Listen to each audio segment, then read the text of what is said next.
Rice farmers in northern Thailand may be gearing up for another bumper harvest. But across the region, there are fears Asian economies are in danger of overheating. As food and fuel prices continue to soar, experts say high inflation is threatening to crop the gains made since the financial crash 11 years ago. Farmers like Rangsanyana are being forced to go back to basics, no longer able to afford the excessive costs of running heavy machinery.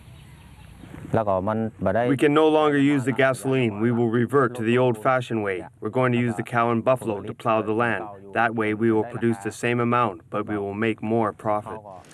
Across Asia, farmers to financiers are changing their habits, testing times according to the World Economic Forum. Asia is certainly not going to be immune from what's happening in the rest of the world, but nor is it a hostage to it.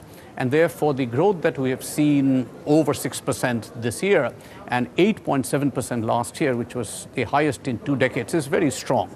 But we want to make sure that we can stay on that growth trajectory by focusing on inflation. Inflation, to my mind, is the greatest worry.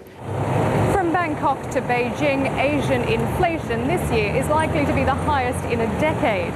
In countries like Indonesia and the Philippines, it's expected to reach double figures, while last month in Vietnam, it soared to 25%. In Thailand, the government is planning to ease the ride for low-income earners, proposing a system of food vouchers and coupons so the poor can buy basic necessities. It could help workers like AIUMWIJIT. As a motorcycle taxi rider, he takes home just a few dollars a day. With rising fuel and food prices, he says it's becoming more difficult to look after his family. I'm concerned about the future. Food, rice, everything is becoming more expensive. I'm working hard, but there's not much money left at the end of the day. It's a sentiment reflected across the region. Many believe Asian policymakers are facing their toughest test since the '97 crisis. The question is, can they weather the storm? Selina, Al Jazeera, Bangkok.